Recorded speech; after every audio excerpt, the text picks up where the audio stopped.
silence is probably necessary for kind of any life to be healthy and balanced, but monks have to have silence.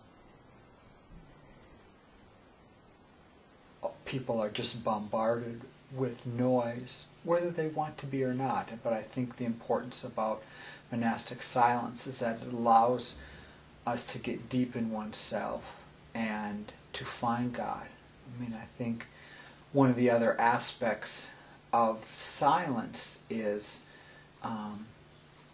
for example, if we don't have silence, we're not going to be able to do that. We're not going to be able to listen to what's happening in our heart, how God might be speaking to us.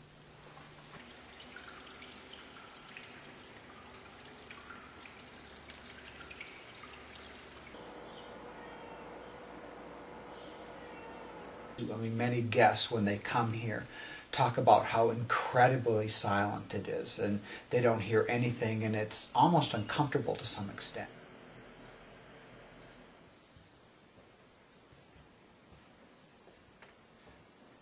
Cultivating an atmosphere of silence, it does help us ultimately listen to others, God and people. And by being able to do that, when we have words, when we need to communicate with one another, that communication is just at a better level, that we can listen and hear to a greater extent, as much as possible.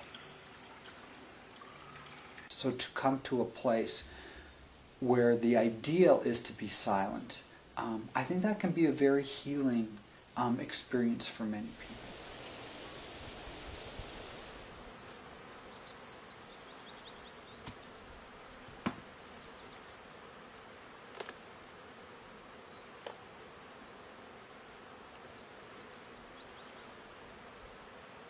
In the rule of St. Benedict, the first word in the rule is ausculta, which is listen.